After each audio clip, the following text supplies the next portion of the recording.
segundo que se la saco. ¿Sí? Ahora sí comparta. De vuelta, por favor.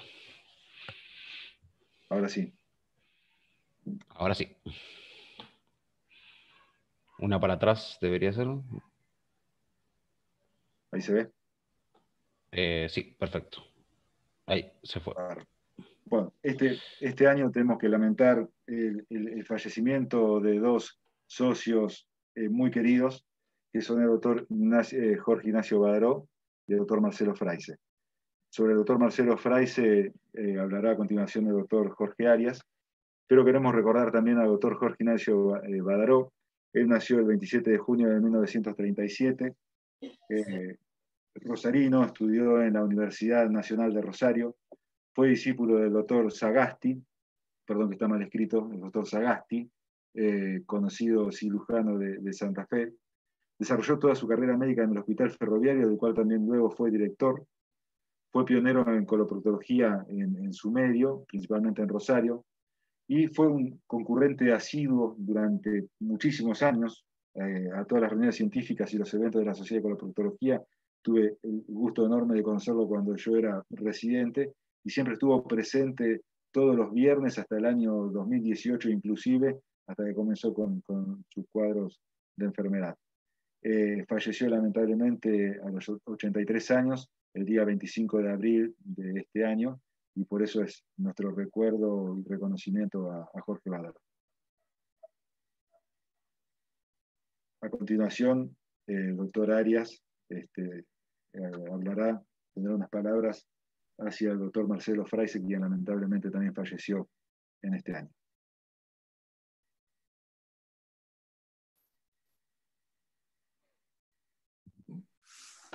Le damos el pase al doctor Arias. Hola, ¿cómo les va? Buenas noches.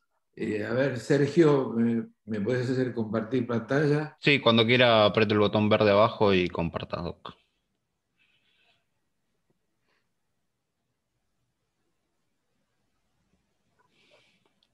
Bueno, la verdad que son muchas las charlas, conferencias, sesiones que me han tocado compartir con todos ustedes. Esta probablemente sea una de las más dolorosas. Quiero empezar haciendo una advertencia. Seguramente estas serán unas palabras sesgadas por el cariño y la admiración que sentimos por Alfonso Marcelo Fraise. Y digo sentimos porque sé que estoy representando el sentimiento de los muchos que los disfrutamos a Marcelo durante tantos años. No me voy a extender en los logros académicos y científicos de Marcelo. Marcelo fue presidente de la Sociedad Argentina de Coloproctología, secretario general de la Asociación Latinoamericana de Coloproctología durante varios periodos, fue fundador de Colormed y del Centro Privado de Coloproctología, fue director del Hospital Boronino Udaondo y del Sanatorio también de Miroli, y fue asesor y jefe de proctología del Hospital Aeronáutico Central. Esto suena muy importante, pero es mucho más importante de lo que parece. Solamente si hablamos de nuestra sociedad de coloproctología, él no ha sido un verdadero fundador, pero yo creo que en gran parte ha sido responsable de lo que es hoy la Sociedad Argentina de Coloproctología, que hasta el nombre actual se le debe a una sugerencia de Marcelo.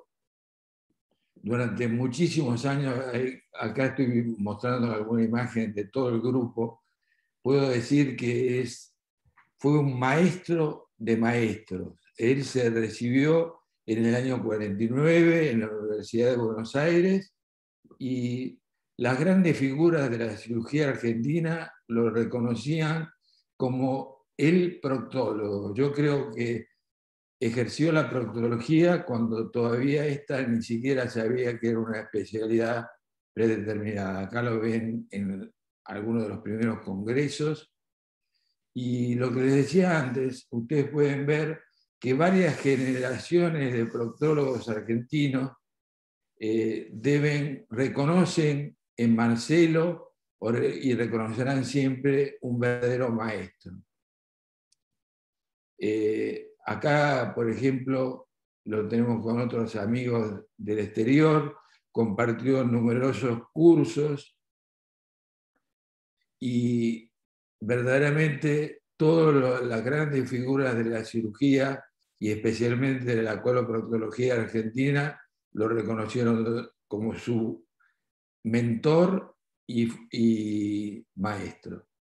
Acá esta es una imagen de un homenaje en el Hospital Nacional de Gastroenterología, donde verdaderamente dejó su huella en cuanto su impronta, en cuanto a la formación de tantos profesionales y la ampliación y la conversión del hospital en un verdadero pilar de la coloproctología argentina.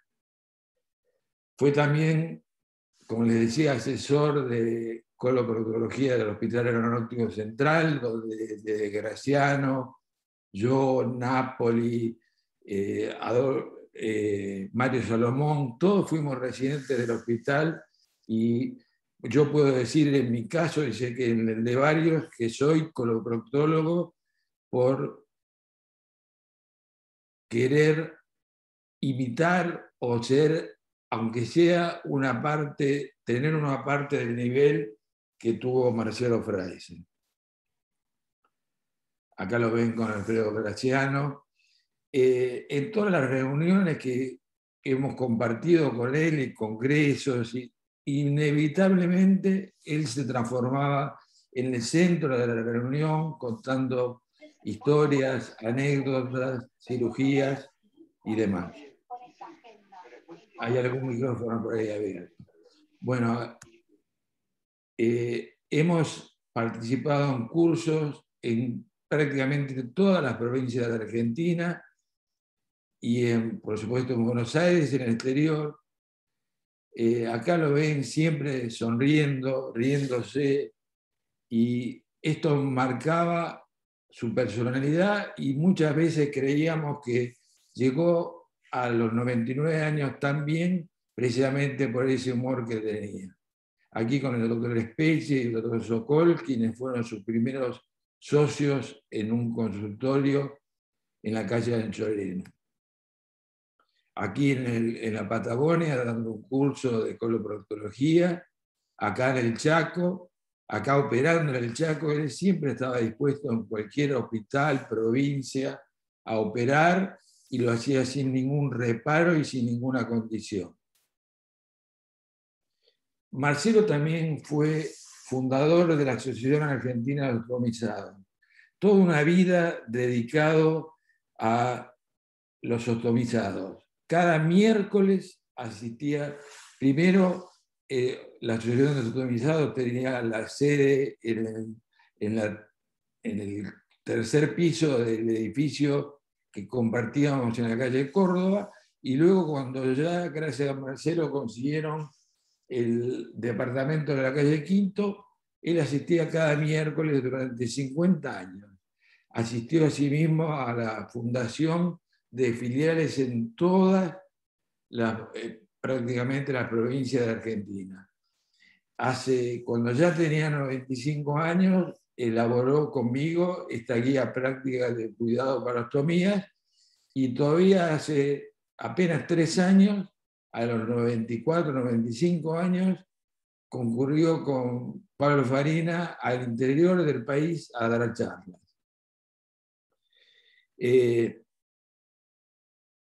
Acá lo pueden ver festejando los 80 años, que ya nos parecían muchos, y por suerte pudimos seguir disfrutando de Marcelo muchos años más. Unas palabras de Marcelo como cirujano. Marcelo como cirujano, verlo operar era un deleite para todos los que amamos la cirugía. Su habilidad manual era increíble. A veces decíamos que si hubiera elegido ser mago hubiera sido el mejor también. Escribía con las 2 manos, era capaz de escribir en espejo, enhebraba agujas con una sola mano y dibujaba maravillosamente. Como ejemplo elegido al azar, una de las historias clínicas de Marcelo. La dedicación al paciente era total, se pasaba horas en el consultorio y luego de cada cirugía, al llegar a su casa, así fueran las 12 de la noche, la 1 de la mañana, elaboraba el parte detallado y hacía un esquemita al lado, esquemita que verdaderamente podía servir para cualquier libro. Y una de las cosas que lloramos, vean ustedes, cuando pudo comprarse una máquina de escribir eléctrica, lo que disfrutaba escribiendo los partes quirúrgicos en la casa, sean del hospital o sean de pacientes privados, y luego volcándolos a la historia, detalladamente, a veces en colores. Esto es un ejemplo. Marcelo, en la época que no era difícil hacer un slide, había que mandarlo a hacer, lo fotografiaba, hacía los esquemas, los fotografiaba, los coloreaba, los transformaba en slide. Yo creo que todos, o muchos de los que estarán escuchando ahora, han utilizado durante años fotografías de Marcelo, que fotografiaba prácticamente todas las cirugías. En cuanto a la cirugía, puedo decirles que, aparte de su habilidad manual, se destacaba su imaginación y criterio médico. Era verdaderamente capaz de inventar técnicas, mejorarlas, soluciones, e incluso describió y realizó varios aparatos médicos de su autoría, ¿no?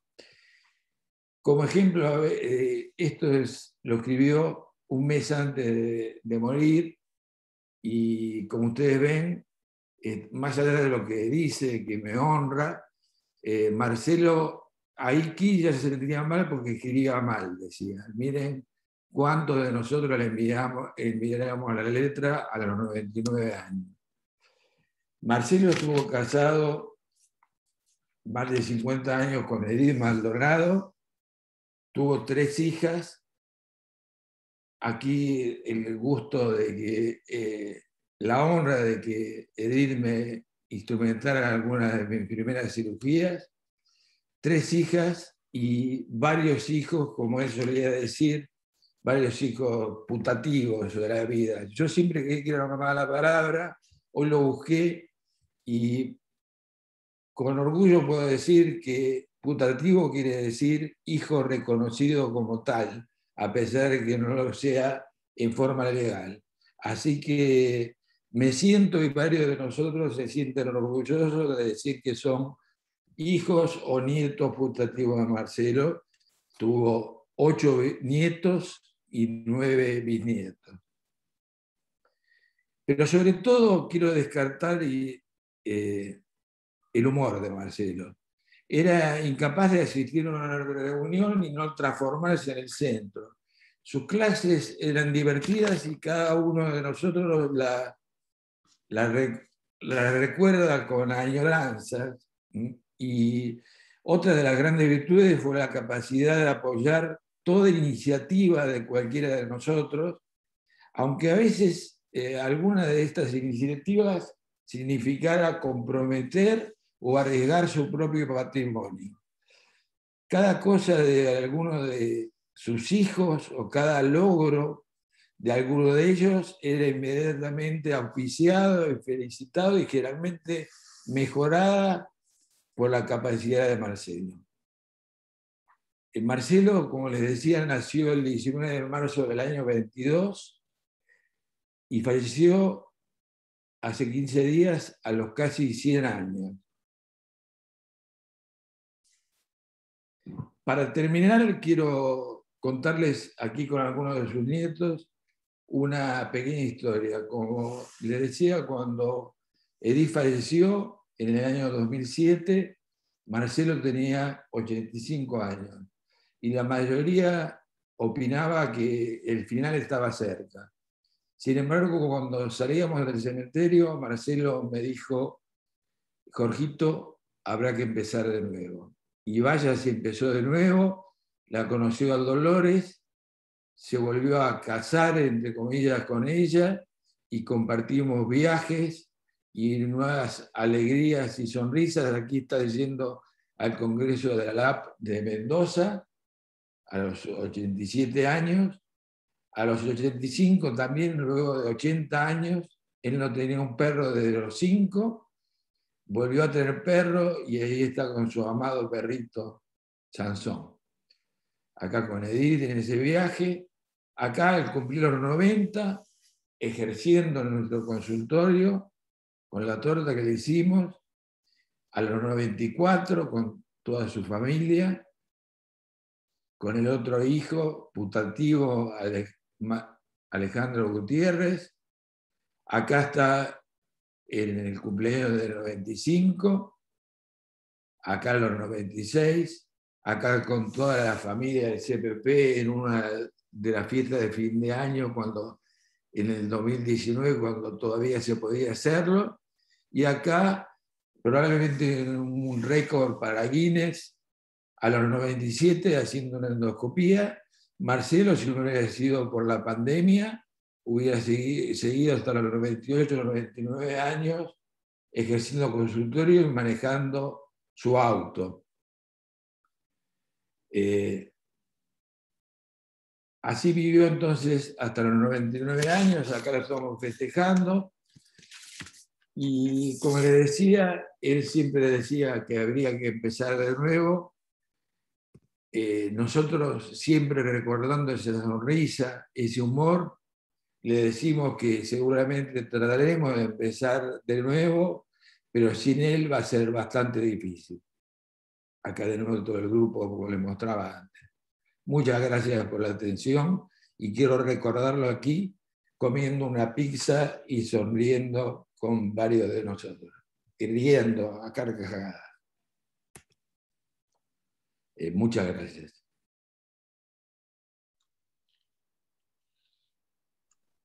Marcelo. Gracias, Jorge, por el recuerdo. Soy Alejandra. Acá tenemos a Alejandra, la hija. Bueno, muchas gracias, Alejandra. Un abrazo a todos. Gracias. Marcelo. Buenas noches, Alejandra. Bueno, muchas gracias, Jorge. ¿Puedo decir algo? Por supuesto.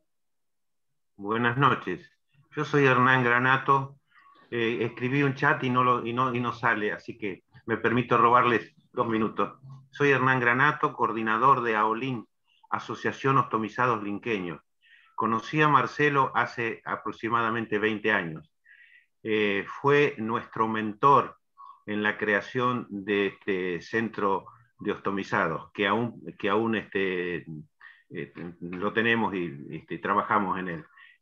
Terminé siendo amigo de él, vino en 3 oportunidades a Lincoln cuando fundamos el centro, así que quiero adherirme a los sentimientos expresados por el doctor Arias y al cariño que guardé hacia él. Y los integrantes de AOLIN en pleno honran su memoria y se adhieren a este homenaje. Muchas gracias. Muchas gracias. Bueno, continuando con la actividad de la reunión. ¿Me pueden disculpar un momentito? ¿Cómo no? Yo soy la doctora Silvia Cram, soy la coordinadora del grupo GAO de Mendoza y quiero decirle a la hija que perdí un maestro de la vida.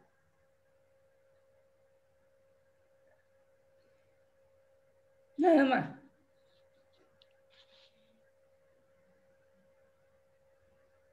Gracias, Silvia.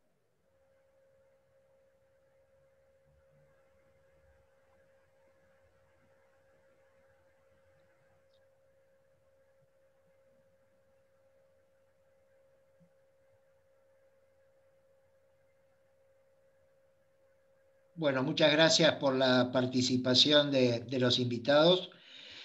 Continuando con la actividad de la reunión, pasamos a presentar el trabajo científico que se va a leer esta noche. Calidad de vida en pacientes con enfermedad de Crohn ileocecal luego del tratamiento quirúrgico. Presenta.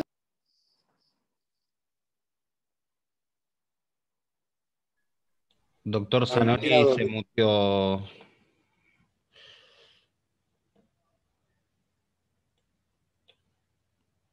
Ahí le sale un botón, habilite el micrófono. Ahí está, perfecto. Ahora sí. Ahora sí. Gracias, Matías. Pasamos a presentar el trabajo que va a leer el doctor Nicolás Avellaneda, calidad de vida en pacientes con enfermedad de Crohn ileocecal luego de tratamiento quirúrgico. Autores, el doctor Nicolás Avellaneda, Silvina Goncalves, Juan Laza, Pablo Olivera, Analía Potolicchio, Fernando Vázquez, Mario Bengur, Augusto Carrié y el doctor Juan Pablo Muñoz.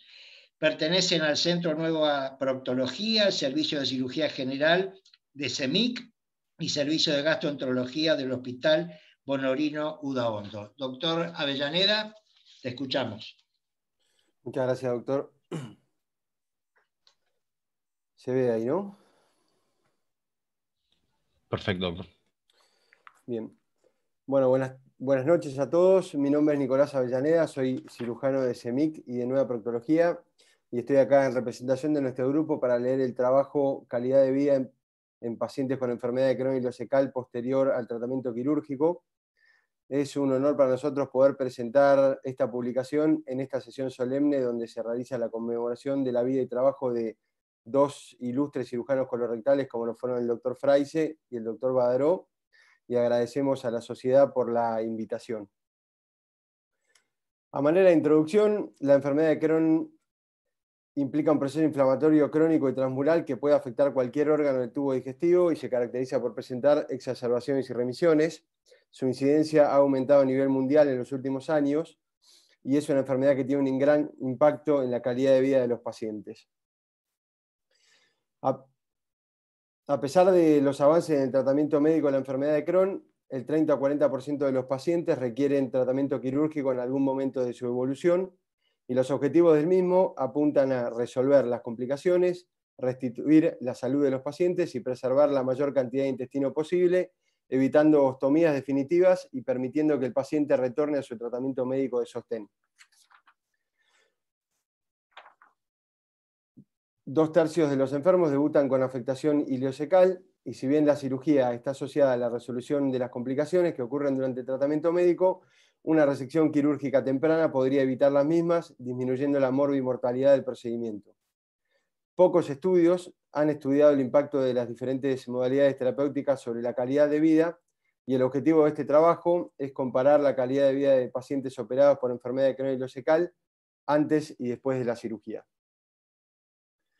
Con respecto a los materiales y métodos, se realizó un análisis retrospectivo sobre una base de datos confeccionada de forma prospectiva, incluyendo pacientes operados durante el periodo comprendido entre mayo del 2017 y noviembre del 2019 por enfermedad de Crohn localizada en la región ileocecal, ya sea por vía abierta o laparoscópica, siendo la indicación quirúrgica la presencia de una complicación, ya sea una estenosis o una fístula. Se excluyeron todos aquellos pacientes con diagnóstico de enfermedad de Crohn sin compromiso ileocecal y aquellos pacientes que recibieron tratamiento no operatorio durante el periodo indicado. Para la confección de la base se incluyeron datos inherentes a las características preoperatorias de los pacientes e información sobre el acto operatorio y el seguimiento de los pacientes. La calidad de vida de los pacientes fue medida antes de la intervención quirúrgica y 4 meses luego de la cirugía, usando 2 cuestionarios. El cuestionario de calidad de vida SF36, validado en Argentina, incluyendo 36 preguntas relacionadas con la vida del paciente y cuyos resultados se miden en porcentaje, representando un valor más bajo una peor concepción del ítem evaluado por parte del paciente. El segundo cuestionario es el cuestionario de calidad de vida IBDQ, Inflammatory Bowel Disease Questionary, que consiste en 32 preguntas que evalúan 4 áreas de la funcionalidad del paciente. Otorga un puntaje total que puede oscilar entre 32 y 224 puntos, siendo un puntaje más bajo reflejo de peor funcionalidad. Se tomó como variable de resultado primaria el cambio en la calidad de vida de los pacientes, tanto antes como 4 meses después de la cirugía, y como variable secundaria se analizó la morbilidad posoperatoria. Algunos datos sobre análisis estadístico. Y con respecto a los resultados del trabajo, primero quería mostrar algunas imágenes preoperatorias de los pacientes operados. Acá podemos ver en la flecha de la izquierda una estenosis ciliar y también una fístula secundaria de enfermedad de Crohn. También queríamos mostrar el correlato de las piezas quirúrgicas, observándose grandes tumores inflamatorios que incluyen resecciones en bloque de los tejidos involucrados, con una alteración marcada del meso intestinal, el cual se encuentra enfermo secundariamente a la enfermedad. Y por último, algunas imágenes de las incisiones realizadas para la exéresis de las piezas. Cabe destacar aquí que si bien realizamos la movilización completa del colon derecho e ilion terminal de forma rutinaria por vía laparoscópica, eventualmente el tumor inflamatorio requiere de incisiones más grandes que lo habitual, en gran parte debido al gran tamaño de los mismos. Del meso. Porque habitualmente se encuentra engrosado debido a la enfermedad y este se lía siempre a nivel extracorpóreo para evitar sangrados postoperatorios. Por último, las anastomosis se realizan de forma lateral, confeccionando una boca ancha con 2 disparos de sutura lineal. Volviendo al tema de los resultados del trabajo, se identificaron 20 pacientes operados con afectación ileocecal en el periodo mencionado, de los cuales 1 debió ser excluido por presentar enfermedad maligna avanzada al momento de la cirugía. Sobre la población estudiada, la media de edad fue de 34 años, predominando el sexo femenino, con una media de 8 años desde el diagnóstico hasta la cirugía. Aproximadamente un cuarto de los pacientes presentaba afectación perianal asociada y un 63% de los pacientes había recibido tratamiento previo con algún fármaco anti-TNF o con corticoides sistémicos. Con respecto al tipo de cirugía, 16 de los 19 pacientes presentaban enfermedad estenosante a nivel ileocecal. De estos, 3 presentaban a su vez un patrón fistulizante asociado, 2 ilioiliales y una iliosigmoidea, que requirió una sigmoidectomía asociada. 3 pacientes requirieron una colectomía derecha, 2 por presentar estenosis de una resección ileocecal previa y un paciente por presentar asociado una estenosis del ángulo hepático. A 3 pacientes no se les realizó no se realizó anastomosis primaria por mal estado general o corticoterapia crónica, y el 95% de los pacientes fueron abordados por laparoscopía con una tasa de conversión del 11%. La tasa general de complicaciones fue de 47%, sin embargo, de los 9 pacientes que sufrieron intercurrencias en el posoperatorio, 6 presentaron complicaciones menores, siendo estas flebitis en venoclisis periférica, infección de herida y un paciente con hilo prolongado. 3 pacientes presentaron complicaciones mayores, 2 de dehiscencias de anastomosis que requirieron reoperaciones y un paciente requirió la colocación de un marcapasos por un trastorno electrofisiológico. En esta tabla podemos ver las respuestas al cuestionario SF36 antes y después de la cirugía, constatando una mejora estadísticamente significativa en todos los parámetros y a nivel global del cuestionario. Los ítems donde se observó mayor cambio fueron aquellos referidos a la limitación física de los pacientes, el dolor corporal y el rol emocional. Con respecto a las respuestas del IBDQ, también reflejaron mejoras significativas posteriores a la cirugía, especialmente aquellas respuestas relacionadas a la salud emocional de los pacientes. La diferencia global entre las respuestas pre y post cirugía fue de 81 puntos, la cual fue estadísticamente significativa. Y debemos mencionar que en el análisis multivariado ninguno de los parámetros estudiados generó diferencias estadísticamente significativas entre la respuesta de los pacientes, incluyendo en esto el hecho de presentar una ostomía en el posoperatorio. Por último, la discusión.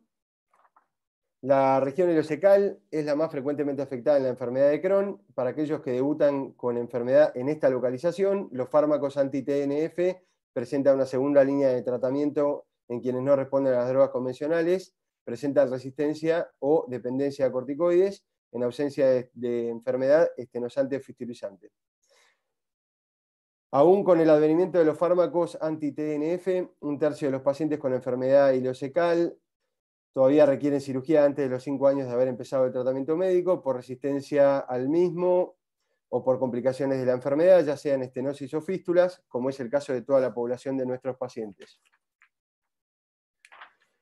El tratamiento médico con fármacos biológicos ha presentado buenos resultados en términos de preservación de órganos, pero con un costo significativo para el sistema de salud, sobre todo al usar dichas drogas como terapia de mantenimiento, y con un impacto significativo en la calidad de vida de los pacientes que deben someterse a infusiones a intervalos regulares de tiempo. A su vez, hasta un 30 o 40% de los mismos requerirían posteriormente una intervención quirúrgica en algún momento de la evolución de la enfermedad. Por otro lado, los resultados de la cirugía electiva para pacientes con enfermedad de Crohn ileocecal parecen ser satisfactorios, realizada por vía laparoscópica, mencionando que en esta serie todos los pacientes menos uno fueron abordados por esta vía. La misma conlleva un alto grado de satisfacción por parte del paciente, una mejora significativa en la calidad de vida sostenida en el tiempo, con una baja morbilidad y un rápido retorno a las actividades habituales. Incluso algunos estudios han publicado que hasta un 50% de estos pacientes permanecen asintomáticos y sin tratamiento mucho tiempo después de la cirugía. Pocos estudios han evaluado la calidad de vida de los pacientes con enfermedad inflamatoria intestinal posterior al tratamiento quirúrgico. Este estudio, publicado por Wright y colaboradores en el 2015, presenta los resultados de las resecciones de toda la enfermedad macroscópica en 174 pacientes en 17 hospitales, y las indicaciones de la cirugía fueron complicaciones de la enfermedad y falla del tratamiento médico.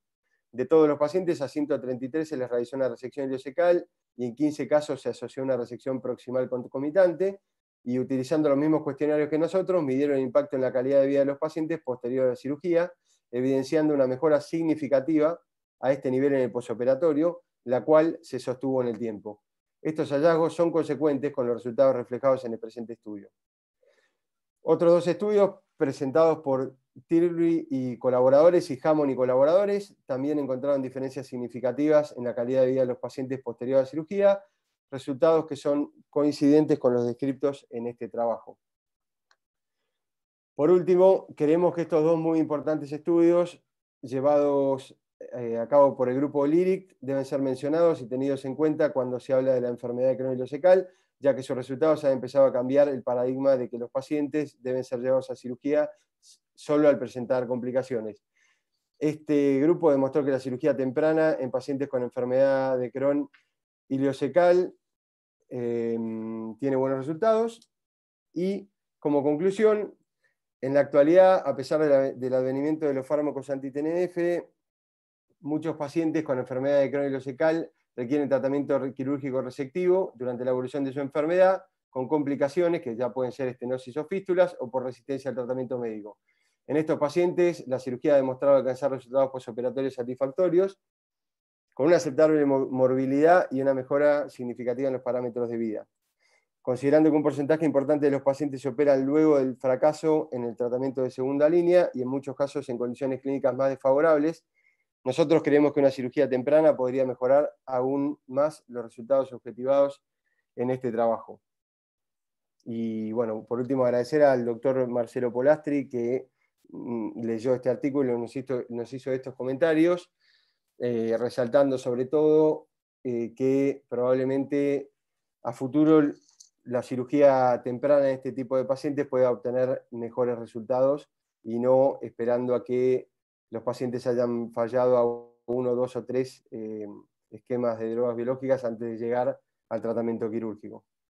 Muchas gracias de nuevo a todos por la invitación, y bueno, un honor poder estar acá presentando este trabajo. Muchas gracias, doctora Avellaneda. Está en consideración el trabajo presentado por el doctor Avellaneda.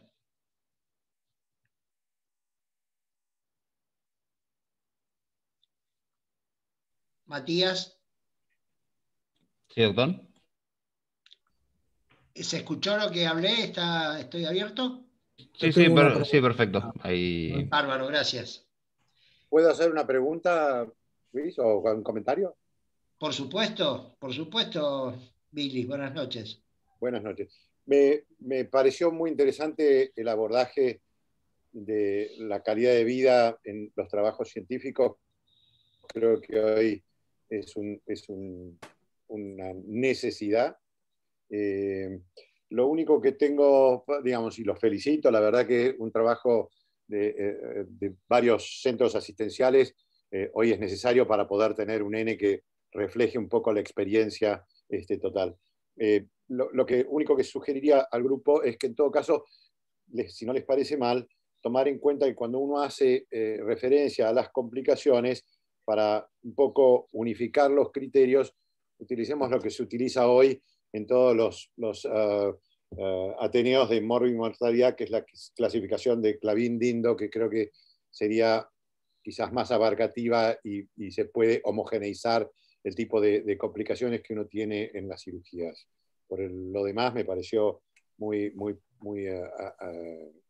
estoy muy de acuerdo en la presentación, y que sí, que estos casos debieran intervenirse quizás con más precocidad. Es un trabajo retrospectivo, así que auspicio un trabajo prospectivo en relación a este mismo tema con el mismo criterio de análisis. Gracias.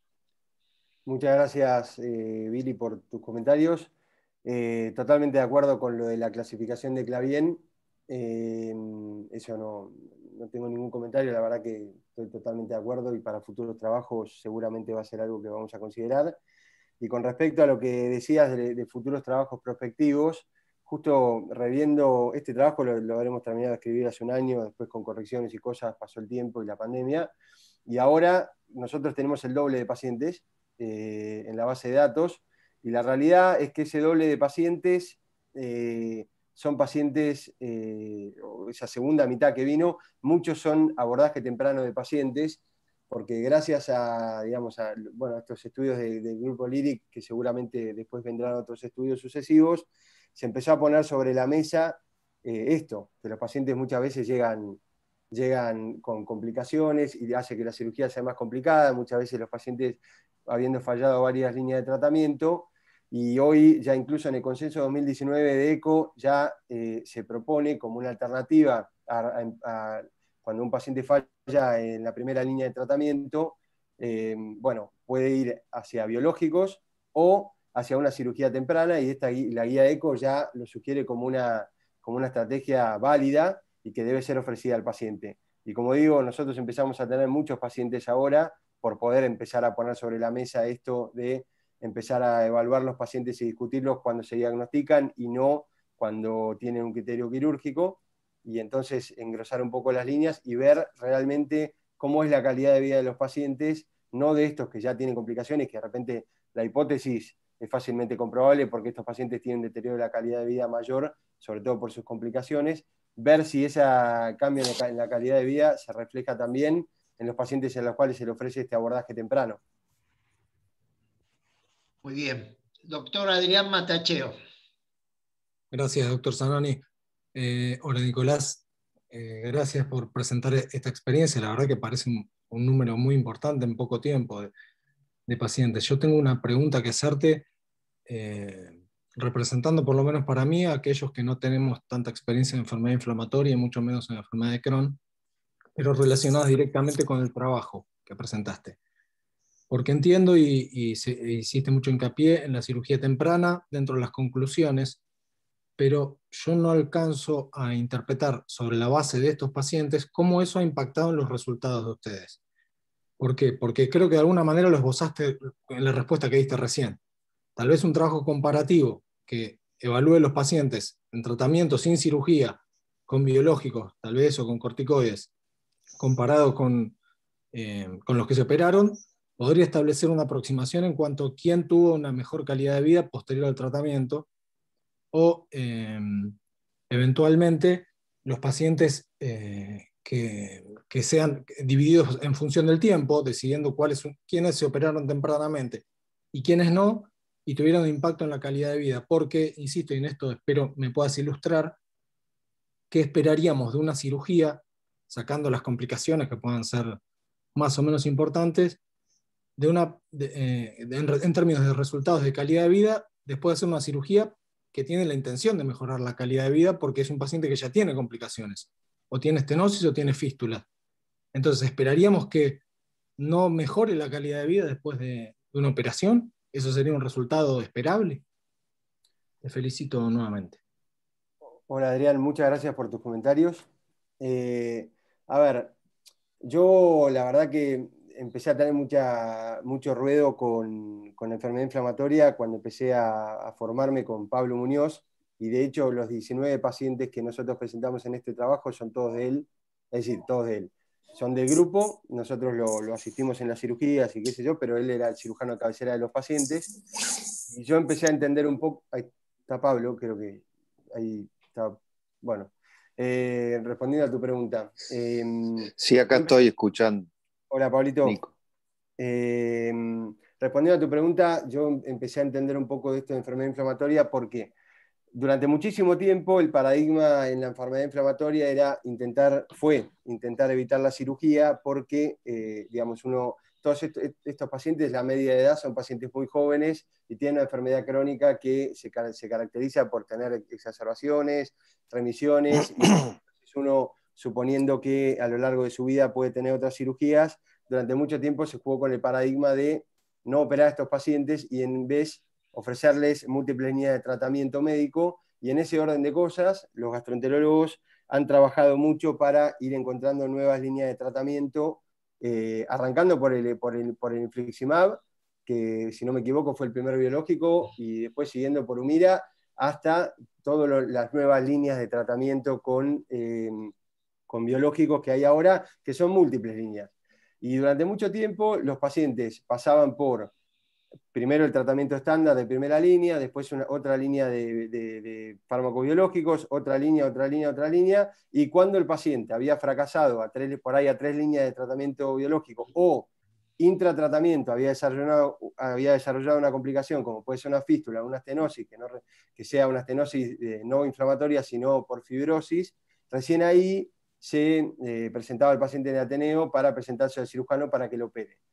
Y lo que vino a traer el grupo LYRIC, que es algo que por ahí muchos de los que están en enfermedad inflamatoria ya lo venían pensando, es qué pasa si nosotros, en vez de poner a los pacientes enfrente a múltiples líneas de tratamiento biológicos, una vez que fracasa la primera línea de tratamiento, si nosotros les ofrecemos a estos pacientes operarlos en ese momento y no operarlos, como digo, después de ser expuestos a los fármacos biológicos. La línea de esto era cambiar un poco, como digo, el paradigma de no ofrecerle cirugía, y es importante tener en cuenta que hasta 2/3 de los pacientes, o sea, la gran mayoría de los pacientes con enfermedad de Crohn, debutan con afectación ileocecal, o sea que es la manifestación más frecuente y es a lo que uno primero tiene que abordar si uno quiere estudiar este tipo de pacientes. Y ellos lo que trajeron fue eso, mostrar en 2 estudios muy buenos, uno enfocado sobre resultados y otro sobre calidad de vida y costos, que realmente a estos pacientes, en vez de ofrecerles infliximab de movida para evitarles la cirugía, se le podía ofrecer una cirugía en primera instancia, después de haber fracasado en la primera línea, con buenos resultados, con buena calidad de vida para los pacientes, y evitando todo el proceso de pasar por este fracaso de la segunda línea. Y eso tiene, para mí, también conlleva otro beneficio, que es que para futura, digamos, una vez que uno lo opera y le hace la resección, si el paciente vuelve a tener una recidiva de la enfermedad, que muy probablemente la tenga sostenida en el tiempo en algún momento, el paciente está virgen de tratamiento para recibir cualquier fármaco de segunda línea. Y no es lo mismo un paciente que fracasó a 1, 2 o 3 líneas de tratamiento que un paciente que está virgen de tratamiento. No sé si eso responde a la pregunta, pero tratando de explicar un poco la línea de pensamiento que sigo yo. Y no sé, Pablito, si vos querías por ahí decir algo. Sí, no sé si me escuchan. Sí, Pablo, te escuchamos. Sí, a ver, es muy inteligente la pregunta del doctor Matacheo. Lo que es real es que siempre inclusive hasta el último consenso o el del 2016, el penúltimo, siempre la indicación de cirugía fue la complicación, o sea, llegamos siempre tarde.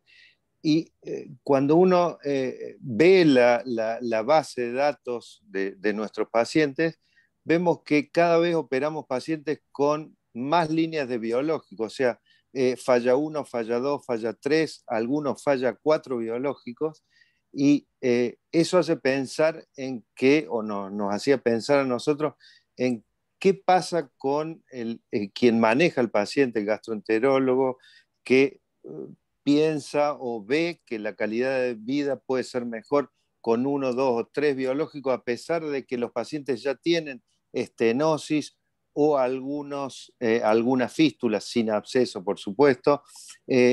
Entonces, ¿qué pasa si comparamos a la calidad que tuvieron esos pacientes previos a la cirugía,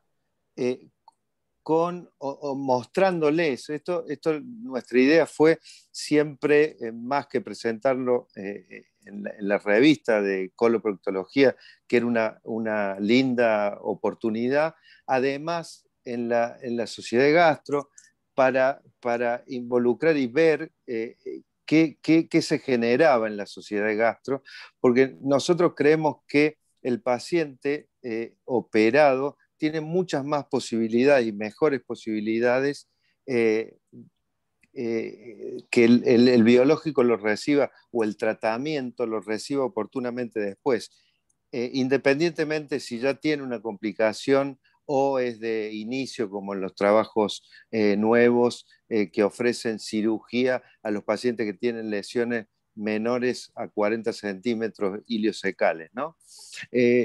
Así que esa fue nuestra inquietud y nosotros vemos una clara mejoría en la calidad de vida de los pacientes, tratando de no hacerlos esperar tanto a la cirugía, inclusive en los complicados, en los que tienen fibrosis.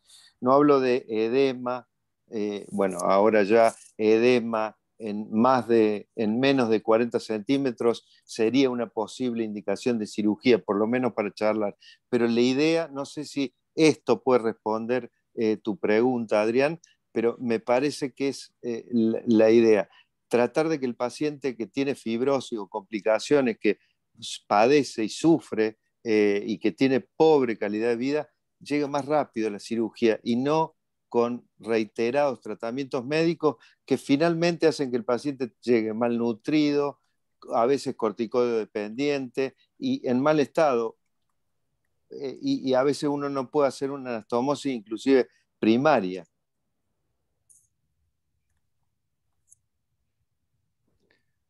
Yo quisiera hacer una pregunta también. ¿Ibas a hablar, Nicolás? No, Juan, sí, patrón. El doctor es patrón. Juan, te toca a vos, por favor, hablar. Bueno, gracias. Primero que nada, quiero felicitar al grupo porque presentaron un trabajo de suma actualidad. Este es un trabajo que este tema se está debatiendo ahora entre todos los que hacen enfermedad inflamatoria, ¿no? Y es interesante ver cómo grupos en Argentina también están enfocados en lo mismo, que es tratar de operar los pacientes antes, como explicó Pablo Muñoz y como explicó Nicolás, pero sobre todo que la calidad de vida de los pacientes que se han operado es mejor que los que están con tratamiento por largo tiempo. Y esto también hay múltiples trabajos que ya muestran que es así. Así que felicitarlos por esta presentación y no tengo cuestionamientos ninguno sobre el trabajo, porque me pareció muy bueno, pero sí les quería hacer algunas preguntas técnicas, ya que están hablando sobre resecciones iliosecales o iliales, y también hay un punto de controversia que justamente revisamos en nuestro servicio esta semana en un Journal Club, que es, y quisiera saber qué hacen ustedes, cuando se plantea una resección intestinal, el dogma antes era no resecar el mesenterio, y ahora pareciera ser que la resección del mesenterio se está empezando a imponer. Por supuesto, hay grupos que no lo tienen todavía demasiado aceptado, pero quisiera saber cuál es la conducta de ustedes cuando van a hacer una resección, si amplían la resección al mesenterio para evitar que haya una recidiva de la enfermedad. Esa es una pregunta. Y la otra pregunta es si hasta qué longitud hacen estricturoplastias, y cuando hacen estricturoplastias, ¿cuál es la que ustedes prefieren? Y cuando hacen anastomosis, ¿qué anastomosis usan? Gracias y bueno, y felicitaciones nuevamente. Gracias, Juan, por los comentarios. Bueno, a ver, respuesta a tus dos preguntas. La primera pregunta, con respecto a la resección de mesenterio, ese es un tema que justo el miércoles, cuando nos juntamos a hablar de esta presentación con Pablito, estábamos discutiendo. La realidad es que hoy hay muchos trabajos que están hablando sobre la técnica de cono S para, digamos, anteponer esa técnica a la tradicional anastomosis lateral, y eso es porque, como decís vos, lo que se está viendo es que muchos trabajos presentan que la causa de las recidivas en estos pacientes tiene que ver con el mesenterio, y al resecar más mesenterio, uno estaría trabajando directamente para prevenir la recidiva. Sin embargo, también es cierto que nosotros nos manejamos bastante usando el consenso de ECO, y la realidad es que el consenso de ECO del 2019, que es el último que salió sobre tratamiento quirúrgico de enfermedad de Crohn, todavía sugiere, si bien plantea otras posibilidades, pero todavía sugiere que la anastomosis lateral con boca ancha, que nosotros usamos 2 suturas lineales para ampliar la boca, debería ser la técnica de elección. Seguramente, digamos, a futuro vendrán trabajos comparativos entre una técnica y otra que posiblemente terminen cambiando la conducta, pero todavía nosotros basamos nuestra decisión en el consenso, y el consenso todavía recomienda hacer eso, y por tanto nosotros todavía estamos usando la técnica lateral con boca ancha. Veremos qué pasa con los trabajos tan interesantes que están presentando. Y la segunda pregunta con respecto a las estructuroplastias, casualmente uno de los pacientes que nosotros presentamos, que fue el paciente que tenía una enfermedad muy avanzada, y el paciente tenía una fístula ileal, una fístula iliosigmoide a la cara mesentérica del sigmoides, que requirió una sigmoidectomía, pero además ese paciente tenía 3 estenosis proximales, 2 estenosis cortas, que usamos la técnica de Heineke-Mikulix, y una estenosis larga, en la cual usamos la técnica de Fine. La técnica de Fine para las estenosis largas, nosotros lo que hacemos es, usando una sutura lineal de un GIA-100, puede ser un TLC-10, hacer una anastomosis lateral entre el segmento enfermo y, enfrentando el segmento enfermo con un segmento sano. Eso es, digamos, es algo que técnicamente, bueno, yo lo aprendí viendo a Pablito, y en eso por ahí, Pablo, vos, si estás todavía acá, podés por ahí aclarar algo más o dar alguna... Sí, para ser breve, respecto de la grasa, hoy tratamos de sacar la mayor cantidad de grasa, pero como dijo Nicolás, siempre lo hacemos, la disección laparoscópica y la ligadura del meso la hacemos fuera de la cavidad una vez que exteriorizamos la pieza por el control hemostático. Y respecto de la segunda, hacemos anastomosis lateral, no usamos todavía conos, anastomosis. En cuanto a las estenosis, si son de 10, 12 centímetros, hacemos lateral, un Finey, y si no, hacemos, si son más cortas, un Mikulix. Básicamente eso, Juan.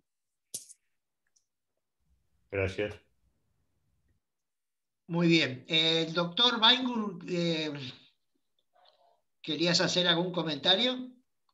Sí, ¿qué tal? Buenas noches a todos. Bueno, gracias, doctor Zanoni. Nico, primero que nada te felicito por la presentación. Un poco volviendo al comentario de Adrián, creo que también Juan Carlos aportó algo interesante. Este es un tema que está en discusión en todos los lugares del mundo.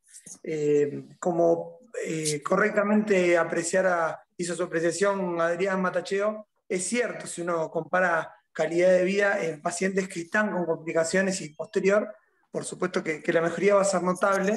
El tema es que como esto todavía está en discusión, no podemos ofrecer, comparar un tratamiento quirúrgico versus un tratamiento médico, si no tenemos primero, como inicialmente, y es un poco volviendo a lo que decía Nicolás, del enfoque de ser más agresivos desde lo quirúrgico y no dejar la cirugía para el paciente complicado.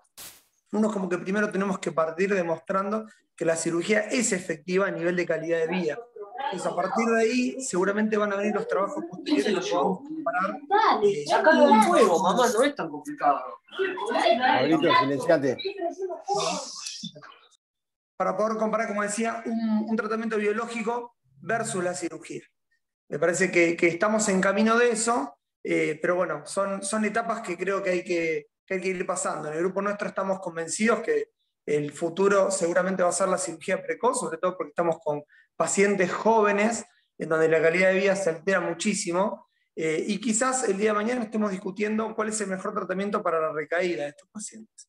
Pero bueno, es como decía Juan Carlos, algo que se está discutiendo, que todavía no está hecha la última palabra y queda mucha tela por cortar. Gracias a todos. Muchas gracias por tu aporte. ¿Hay alguna consideración más o alguna pregunta al trabajo del doctor? Hola. Hola. Pablo.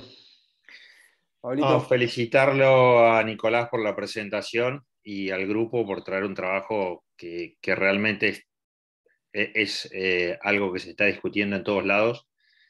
Y simplemente creo que operar a los pacientes, como dijo Pablo Muñoz recién, antes de que estén muy complicados, es el aporte que la cirugía le puede hacer a la enfermedad de Crohn, a la enfermedad inflamatoria. Así que yo también creo que el camino va por ahí y felicitar al grupo por el trabajo que me pareció excelente.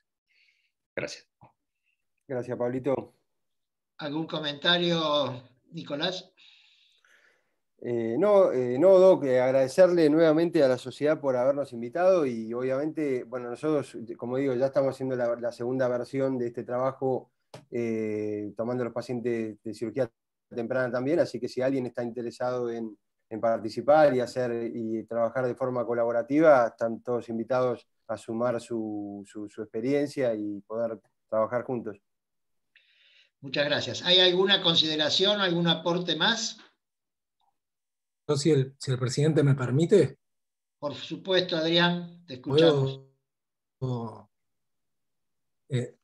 Creo que quedó muy claro a partir de la respuesta de Nicolás, de Pablo y de Mariano, mi interrogante, pero a partir de justamente sus comentarios me interesa dejar asentado, y además de los comentarios de los otros participantes que hicieron preguntas, que en ningún momento fue mi intención cuestionar hacia dónde vaya la cirugía de la enfermedad de Crohn o el tratamiento con los biológicos. De hecho, me confesé como carente de la experiencia que tienen en el centro, sino que apunta a cuestiones más metodológicas relacionadas con, por ejemplo, las conclusiones del estudio, que hablan casi con exclusividad del tiempo de tratamiento, que es una variable que hasta donde yo alcancé a ver, no fue dividida en subgrupos, no tuvo un grupo comparativo en términos de tiempo menor o mayor. Entiendo también que el N tampoco permite un análisis muy exhaustivo de eso, pero suscribo todo lo que dicen y creo que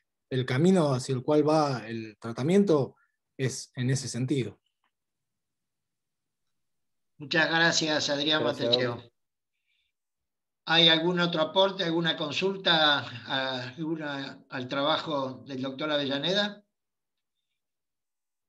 Bueno, entonces damos por finalizado. Bueno, Nicolás, te felicito por el trabajo, me sumo a todas las felicitaciones de todos los aportantes, a vos y a todo el grupo, y muchas gracias por haber traído este trabajo a la sociedad. Así que les agradecemos la presencia, que fue bastante concurrida. Hubo en algún momento alrededor de 100 personas participando del evento. Así que muchísimas gracias a todos y los esperamos en el webinar del 1 de junio. Muchas gracias por haber estado presentes. Buenas noches. Buenas noches, gracias. Buenas noches. Solo pensaba que dibujar una especie de mapa de